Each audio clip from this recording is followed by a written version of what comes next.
Hello and welcome to another podcast from Fantasy Football Scout. We are back with another draft video, but with a difference. We're going to look at this from a statistical point of view.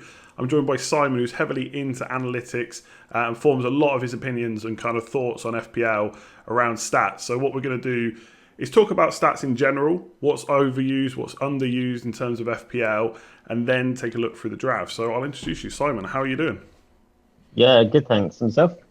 Yeah, not too bad, not too bad. Always interested in learning more about stats. Like for anyone that follows me on Twitter, I said that earlier in pre-season. It's something I want to use more because I feel like I underutilize it and I don't fully understand it as well. I got a fair idea, and people watching this, there'll be people watching who hate stats, they hate talk about it. It's all about the eye test. It should all be about what you see on the pitch.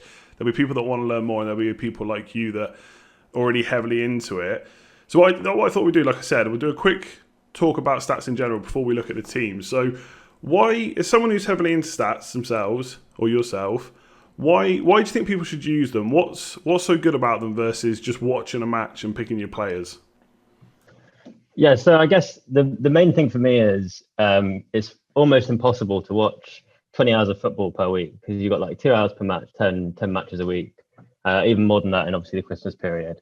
So stats, what it allows you to do is it allows you to kind of take a look at every single player in an objective way, which would be impossible to do unless you are really, really into your football. I wish I had that much time, but unfortunately not.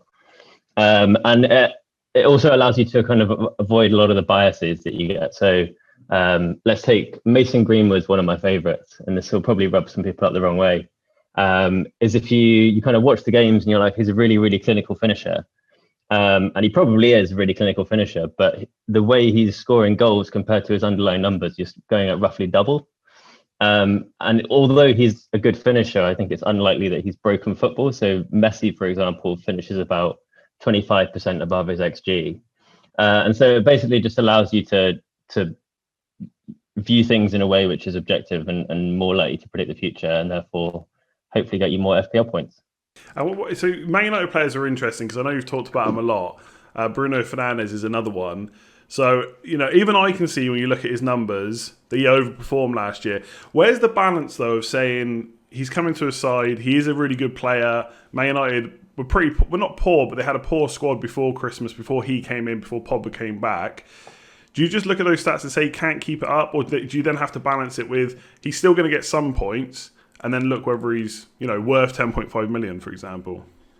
Yeah, Bruno Fernandes is an interesting one. I think I'm probably lower on him than even a lot of the other analytics guys.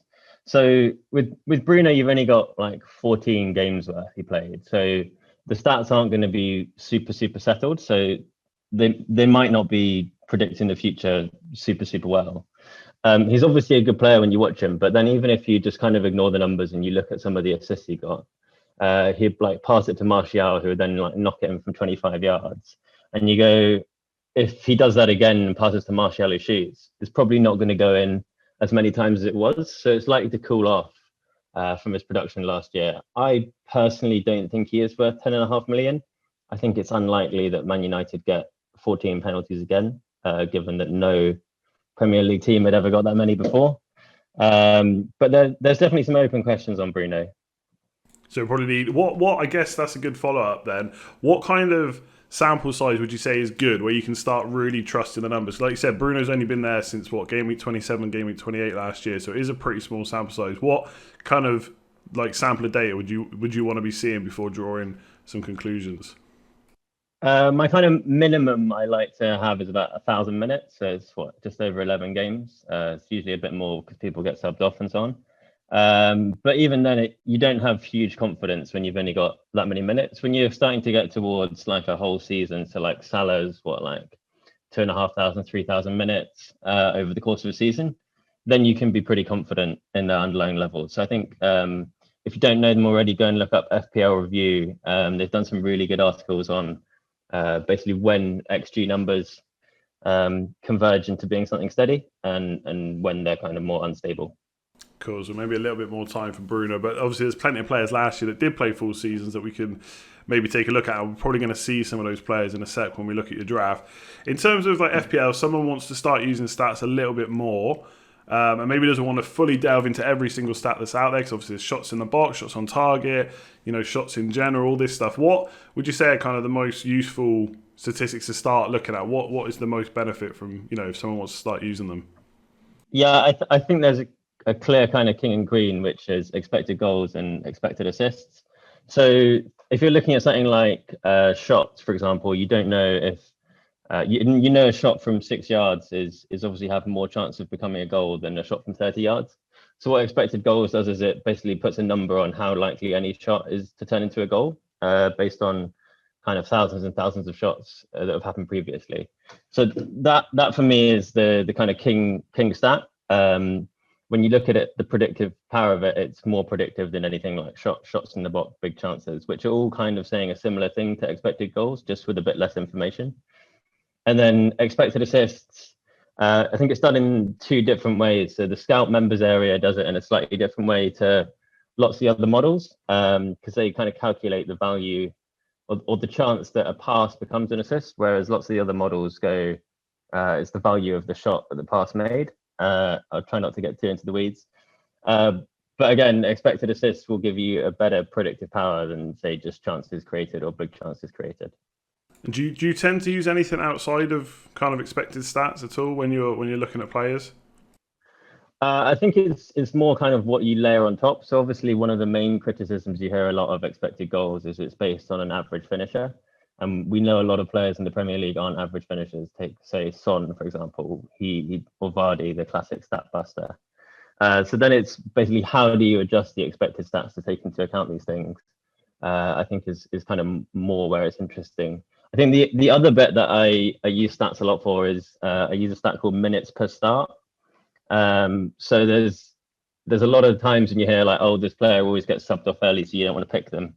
But you can actually look at how many minutes players do take when they start. So if you take Harvey Barnes, for example, he averages 74 minutes when he gets a start. So he does get subbed off early quite a lot. But that means you can knock down the expected stats by 16 minutes a game, and you'll get what you actually expect to get from him when he starts the game. Okay, yeah, that's an interesting point, because obviously in FPL you always hear quite a lot. We want nailed players, you want players like Harry Kane that are going to play 80 to 90 minutes. But someone like Barnes is an interesting case because his numbers are pretty good, especially for kind of expected goals. And I guess it's similar to what you said about, there's good finishes in the Premier League. I suppose we also have to take into account there's players that don't finish as well. Harvey Barnes, I think, would be one. Maybe you've got numbers to say different, but I feel like he gets a lot of chances. You're not expecting him to put them away as often as someone like Jamie Vardy. But I still think for kind of 7 million, if he's going to play often enough, 74 minutes a game, then he's a pretty good option. But I guess, yeah, it does work that way too, right? Do you sometimes take, someone like Harvey Barnes, for example, would you say he's a poor finisher in general? So you have to take a little bit off for that? Yeah, so I just had a little look in my model, and he does come in under expected goals. So in my model, I take off 8% off his expected goals based on his historical finishing.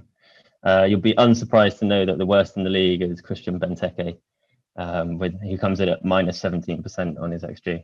Wow, those that year or two at Aston Villa was pretty good for him, at least in terms of scoring goals. I don't know what the expected stats were like then, but yeah, it's gone all a bit downhill for him since then. In terms of like stats that aren't very good that you see being used quite often in FPL, what do you think are maybe the most overused with the least amount of value that people in the FPL community, probably myself included, I expect, use too often? I think we touched on that a little bit before. I think people try and use too many stats, which are trying to say the same thing. So I think shots, for example, I would not really look at, maybe in the case of defenders, to see if they're just getting their XG from like 1 or 2 big shots or whether they're actually getting to positions regularly. But if you've already got expected goals, then you have all the shot information there already. So there's no need to use something like shots as well as expected goals. But I think probably the biggest mistake I see most often is using tiny samples. So looking at, say, the last 4 game weeks, because the numbers there aren't going to tell you that much about future performance if they just had a couple of big chances in one game. Well, let me ask you about that then, because if you're saying 1,000 minutes, 11 games, obviously we've got plenty of game weeks before then. So let's say 4 to 6 weeks in, we're looking at expected numbers. They're quite good for some players, quite good without. Do you still think it's still worthwhile using them even though the sample size is too small, or do you have to try and draw on other things basically? I think there's some use of it. So a great example of this is Sebastian Haller.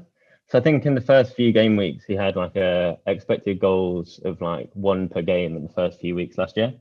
And obviously when you kind of look at his historical XG when he was at can't remember where it was. I can't remember either, but yeah, the club before, yeah. Yeah. So yeah, when you look at his kind of larger sample where he's been before, then you know he's unlikely to keep that up. So in say the first 4 to 6 game weeks, I'll be looking at the new season data, but I'll also be looking at what happened last season as well and kind of combining the two to make my decisions. Okay, so yeah, it's like a player's like maybe usually low XG, suddenly high. You probably need to see a few more games before you can say that he's, suddenly improved a lot, basically. Yeah, exactly. Otherwise, you can get caught in some traps. Yeah, definitely. Like Kapui maybe for a few seasons ago. I can't remember what his expected goals were, but I know he had a lot of shots in the box, or not very many, but was scoring plenty of goals, and that quickly changed. Before we look at the draft itself, eye test versus stats comes up all the time. You kind of already touched on it. You're right. Most people aren't going to watch every single game of football, especially for 90 minutes. It's virtually impossible. I also think a lot of people, and I would definitely include myself in this, are not necessarily good enough from an analytical point of view to watch a game and also see every little thing that's happening. Like I know for me, when I watch an FPL game, if I've got a player in there, my eyes are always fixed on where that striker is in the box. Are they in the box? Are they drifting wide? And I'm not always paying attention to what's going on elsewhere. But the eye test, a lot of people swear by it. How much of your decision making is you've watched the match, that player looked good, you'd pick them, or would you always come back and check the stats as well? I think I would always use the stats. So last year, I'm a Leeds fan, so all of my football watching time virtually went to Leeds. So I didn't actually watch that much Premier League football. I got the odd match here and there. So I managed to achieve a reasonable rank without watching much Premier League football. I think what's interesting is the eye test itself is a model. You're kind of making your own judgments on how likely you think a player is to score. And I would always sense check that model using the stats. I know a lot of people swear by the eye test, and I wouldn't say don't use it. There's definitely things which the stats do miss. So let's say there's a cross and the striker almost makes a connection with it, but they just miss it, and it would have been a big chance if they'd got a shot away. That's not going to show up in the expected goals, but that is useful information for when you're picking your FPL team. So I wouldn't say don't use it at all. If you've got the time and you're watching football and you see things which the stats would miss, you can mentally adjust the stats, but I would always use it as a sense check because the eye test can go horribly wrong as well. Yeah, I think I'm basically that, somewhere in the middle. Like, you could be watching a game sometimes. Obviously, if a player's offside, they're offside. But sometimes, especially with VAR, it's like millimeters. And so the stats won't show that as a created, on the XA charts, on the XG charts. A player would have been through on goal, for example, which is usually a pretty good chance. But obviously it doesn't get shown because he was offside, but only by millimeters. Another time, that ball's played tiny bit quicker. It's a bit different. But yeah, I'm the same. Like, I'll watch the games for sure as much as I can, but I do like looking at the stats as well, basically. I think a lot of people watching kind of scout stuff do as well. Yeah, I think the other thing I'd add on the eye test is it can be useful in terms of if you're predicting if a player will get picked again. Obviously, if a player gets a couple of big chances and shows up really well on the XG, but they're absolutely pants and give the ball away throughout the game, the manager's probably less likely to pick them the next week. Whereas if someone's playing really well, you can be relatively sure they're going to get in the team next week, even if they didn't get on the end of things. Yeah, no, I fully agree. I do think it has to be both. I don't think there's a good argument to say it has to be one or has to be the other. I know stats, obviously, if you're going to choose one, I guess stats are better because if you're not viewing the game, you need some other way to kind of have a measure of how things are. And you mentioned, like, I think you were 15k last year, was that right? Or was it 12k last year? Yeah. 12k the year before, 15k last year. With very little football. And obviously we've had former winner Simon March on before. Now, he watches football, he's a Chelsea fan, but the year he won it, he didn't get to watch a lot of football because he was in Singapore.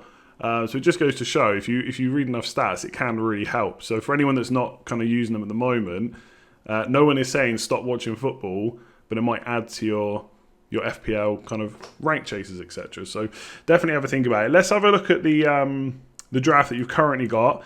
Obviously, as all drafts, they're subject to change. Now, you are a Leeds fan.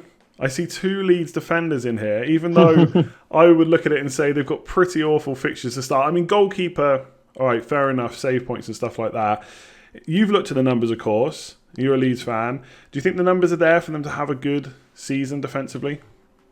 Yeah, so if you look at the kind of expected goals numbers in the championship, so the numbers go back to 2014-15. So Leeds had the highest XG of any team in attack and the best XG of any team in defence in that'd be 6 years. So I'm trying to put my bias aside, but I am feeling quite confident going into the season that Leeds will do well, especially on the defensive side of the ball. I think Meslier is nailed. A lot of people have got Kassir. I think his ownership's actually higher. But Meslier is the number one. And I think the other 4.5s, Ryan and McCarthy, I'm not convinced by either of those defences. So why not have a Leeds player? Fair enough. Let's talk about some of the players that I haven't seen in many teams. Like there's a couple there that I've considered I don't currently have. So Jamie Vardy is one. I mean, I've got to be honest, I don't know what their ownerships are. I'm going by what I'm seeing on Twitter and stuff. And I don't see Jamie Vardy in too many teams. So why is he in there for you? Because obviously he's not getting any younger. He's 33 now, but his numbers were pretty good last year. Obviously scored so many goals in the Premier League and the fixtures are quite good. Do you think he's still got what it takes? Yeah, he's not completely set in my team. I did have Antonio there before, but obviously he came off injured in the pre-season. I think with Vardy, it's the four of the first five fixtures are really nice. West Brom, Burnley. Obviously, he's got Man City in the middle of it, and then West Ham and Villa at home. So I just think until we see kind of the other value options emerge, I think Vardy can score a lot of points in those first few games. I know he's not in your team, right? But talk to me about Antonio because again, from someone that's looking a little bit from the outside at stats, doesn't necessarily know as much as someone like you. Like his stats were outrageous last year. Now he didn't play a full season because he's very injury prone, and you've just mentioned there that he came off injured in a pre-season game. Do you think he's someone that can keep that up? Because I mean, I think his expected goals were better than any other midfielder per 90 minutes from last season. So better than Salah, better than Sterling. Do you think he can keep that up? I think he probably won't perform at that level. They'll probably cool off slightly, but I think Antonio is quite an interesting one. So he's played a lot of his career at kind of right midfield. He even played at right back, I think, for a while. And I feel like when he finally got up front, he really found a new lease of life, and you could see his performance level was really, really high, and that was reflected in the stats. And I think for 6.5 million, I know West Ham's fixtures aren't great after the first two, but the value is almost too good to turn down, especially given the fact that the 6.5 mids don't look fabulous either. Yeah, I don't think there's too many options, to be honest. But I think between 6 and 8, it's not that great in midfield. But you do have an £8 million midfielder in Ziyech, and again, obviously, it's pre-season. We're going to have to wait and see if he's fit. Doesn't sound like that injury is too bad. What are the numbers kind of saying about him? Because I'll be honest, I don't know a lot about him. Like I've seen him in the Champions League, obviously coming from the Dutch leagues as well, rather than the Bundesliga like Werner. Do you think he's going to translate into the Premier League well? The numbers, do you think they're promising for someone like him to come into the league? Yeah, so I've not used the Dutch numbers to kind of do my model on him because obviously it's a much lower standard league, and we've seen a lot of players come over from the Dutch league and not be successful. Vincent Janssen kind of comes to mind at Spurs. But if you look at his Champions League numbers against kind of top quality opposition, they look pretty strong. I think the Chelsea team are going to score a hatful of goals. Obviously, they've got Werner, Ziyech, Pulisic, and they're probably going to have Havertz. It's a pretty deadly front four. And I like Chelsea's fixtures as well. They've obviously got Liverpool in game week 2, but otherwise Brighton, West Brom, Crystal Palace, and Southampton. It's a nice little run. He's not fully set on my team. I've got half an eye on James Rodriguez if he joins and he's a decent price.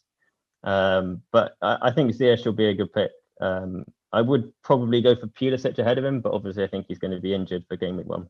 Yeah, I really like Pulisic as well. I should say for anyone that's obviously watching this when it goes out, we're recording on Wednesday evening, and obviously it's pre-season, so there's a lot of transfer activity. Everton in particular potentially signing 3 midfielders, which James Rodriguez could be in by the time this video goes out. What do you like about him? Because there's some initial reaction that's positive. There's also a lot of negatives. Didn't score much last year. I think he was injured for a bit of it. I'd have to double check. But what do you think about him? Because like my initial thought is, and maybe this is a bad thing, I know it's Ancelotti he's going to, but if he's that good still, why is he going to Everton? So what do you think about him?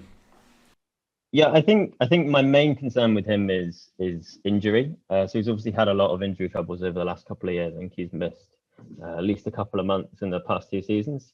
He didn't really get in the team at Real last year because he was out of favour as well. But if you look at when he was at Bayern under Ancelotti, I think he had a bit of a renaissance where he was probably one of the best free eights in the world.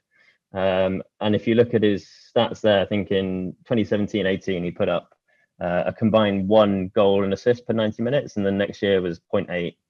And those are really, really, really strong numbers. They're like premium midfielder numbers.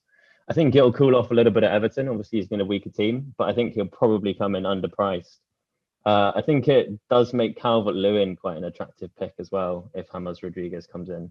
So I've got a bit of an eye on him as well if I need to free up some cash from Vardy.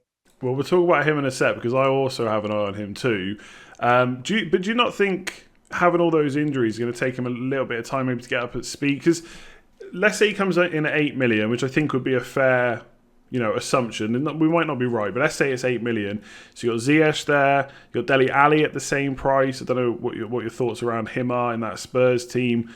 Do you think for 8 million, James Rodriguez is straight away the best £8 million midfielder? Or do you think there are better options potentially?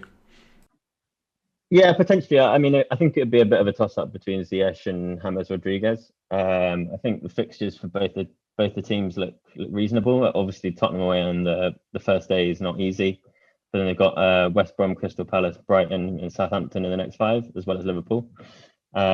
So it could take a little while to hit the ground running. I don't mind taking the odd punt, especially at the start before people get on them. I don't want to take 15 punts in my squad, but that's probably a bit of a punty slot, Ziyech or Rodriguez. So I'll take a bit of a risk there, I think. Yeah, I'm pretty much the same. I like getting kind of known quantities in my team, but the odd player here or there, some people swear against Werner. I've got no issues with having him in. I think he's quite highly owned anyway at this point.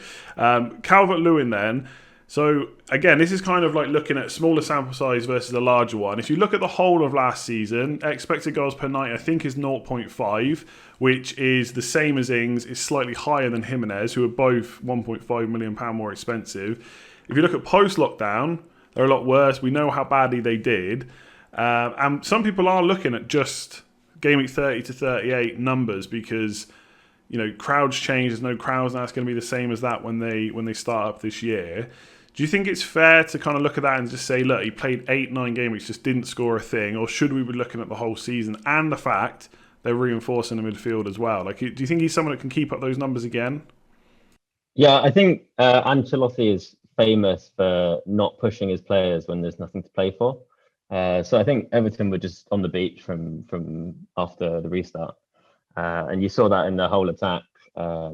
And I think when you looked at Calvert-Lewin's numbers under Ancelotti before, they were even bigger than the whole season. I think they were up at like 0.6, 0.7 or something crazy. I think when the new season starts, Everton will be kind of all guns blazing again, trying to get into the Europa League spots. So I'd be happy to own Calvert-Lewin until I see a reason not to in the new season. Yeah, I like the £7 million price. I'm not saying he's going to outscore Ings or Jimenez. I think he can get close for a little bit less money. And if it is bad, there's plenty of £6.5 million players that you could potentially move to once we've seen a bit from them as well. So yeah, I quite like him. Let's talk about a couple of other players then before we shut this video down. James, how good could he be if he's nailed? You think he's probably one of the best value players in the whole game, right? Yeah, I think if he's nailed, then he'll be an absolute game breaker. I think Chelsea defence will be a lot better than last year. It looks like they're going to sign a new keeper, and their underlying stats were better than the kind of 54 goals conceded. And he looks attacking as well. I'm not sure if he's nailed. He could easily be Roman Saiss from Wolves and do the double up if it looks like he's not nailed. But yeah, if Reece James is nailed, I think he's an absolute must. Let's talk about, just going kind of back to stats a second. Let's go talk about expected goals conceded. So, talked about expected goals, expected assists, how good they are. Is expected goals conceded as good? Because if you look at those numbers for the whole of last season, Chelsea, really good defence. Okay, some of the issues might have been Kepa, but I don't think he was the reason they conceded, I think it was 15 goals more than their expected goals conceded or something like that. Like, they were basically on a par with Man United and Wolves. And even Liverpool was slightly behind them, I think, for the whole season. So how good is expected goals conceded? Or should we be looking at expected goals conceded open play only? No, I look at the whole thing. So obviously, if you look at open play only, you're going to miss Chelsea's big weakness, which is set pieces. Expected goals conceded is pretty solid. I think expected goals is more solid on the team level than it is on the player level. Obviously, you've got on a player level, you've only got like 3 shots a game, whereas on a team level, you've got 10. So you get a lot more information. As you've got to adjust players for finishing skill, you also have to adjust the expected goals conceded for the goalkeeping skill. So when you do that, Liverpool kind of come back in ahead of Chelsea because Kepa's, I think, the worst keeper in the league and Alisson's the best on my numbers.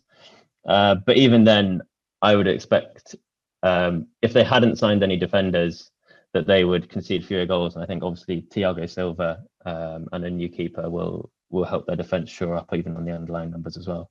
Yeah, I'm really I'm kind of not all over Chelsea, but if they had a fully fit squad to start, I would have triple Chelsea. I think Werner, Pulisic, and Chilwell, because I just think the defense is good. And Chilwell, I don't know if he's not probably as good an attacker maybe as someone like Alonso has been in the past from an FPL point of view anyway. But I think for 5.5 it seems pretty good. I just pulled the numbers up there. Expected goals conceded, they are just behind Liverpool, but it's very close between basically City, Liverpool, United, Wolves and Chelsea. They're all very, at least in the members area, very close. Then it starts to go a few behind for like Leicester, then Everton. So I think looking, at the goals conceded last year for Chelsea is probably the wrong way to look at it. I don't see why they would, concede that many again if they play the same, of course. We'll have to wait and see. Let's finish on Trent Alexander-Arnold, because I said we weren't going to talk about him because basically everyone's got him locked in their team. You don't need to be told how good he is. But you're thinking about going away from him. Why is that? Yeah, it's a bit of a thought in my head. It would be to go with no Liverpool defence. It wouldn't even be to go to Robbo. So I think Liverpool's defence, as you said, on the underlying is kind of in that pack. And obviously Trent has all your attacking returns, but the extra kind of 2.5 million you can get from going to a 5 million defender, you can do a lot on your team and you don't need necessarily a Souček. And you can kind of get that extra premium in midfield. And I think a 5 million defender will do a lot better than Souček. I think obviously Alexander-Arnold will score a 7.5 mid, but you've got to look at the combination of the two. So I'm kind of toying with the idea. I'm not fully set on it. I probably will still start with Trent, maybe like 70%, but I don't think he's as essential as everyone thinks.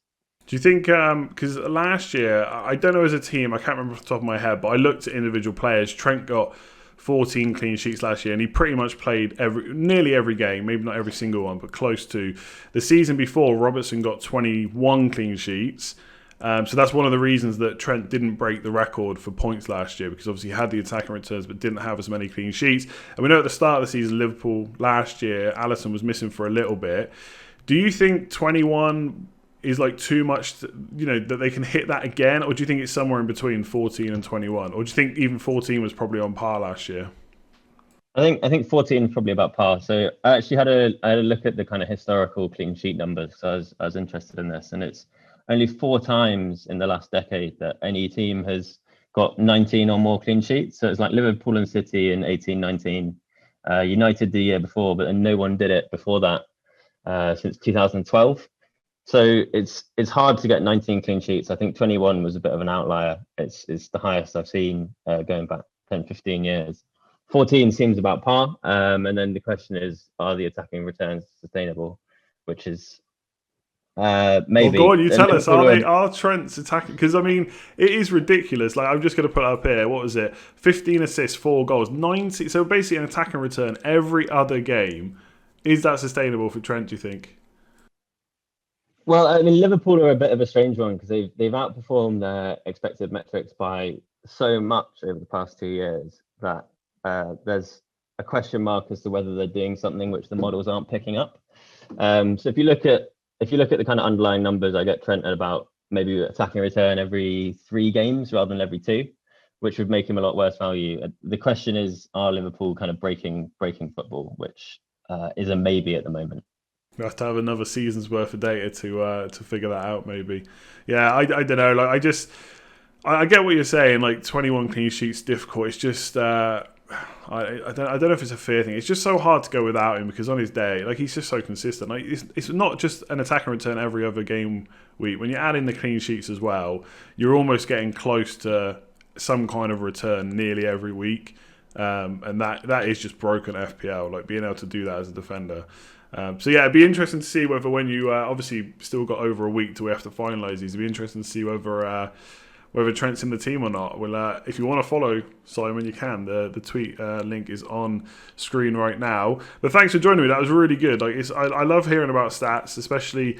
And I think one thing that people have against stats is they think that stats people just are all about stats. But you've said yourself, you can't 100% say that what you're saying about Liverpool is true yet. You know, there are other things to think about. The eye test is not something you should disregard. And I think, at least for me, the stats people I follow, they're all like that. No one thinks you should just look at stats and not watch football. So I kind of talked over saying thanks for coming on there, but I just wanted to get that in. So yeah, thanks for coming on and sharing all that. No, yeah, it's been a pleasure. Thanks for having me on. And I'm sure we'll probably get you on at some point during the season as well if you're up for it. Just maybe after 1,000 minutes, and we'll have a look at the numbers and see what you think. You know, see if things have changed a bit from last season, because every year there's something a bit different, right? It's not going to be exactly the same. So yeah, we'll get you on again at some point if you're up for it. Yeah, that sounds great. Yeah, we'll look at some of the value options that emerge. Good stuff. All right, we'll leave it there. If you've enjoyed that, whether you're a stats person or not, make sure to give it a like. If you want to sign up for the Fantasy Football Scout membership to get all these stats as well, nice little segue. It's still down at £17.50 for, I think it's like another few days before it goes back up to $19.99. So there's a link in the description below for that. If you are new, hit subscribe. Otherwise, we will catch you again soon for another video. Cheers all.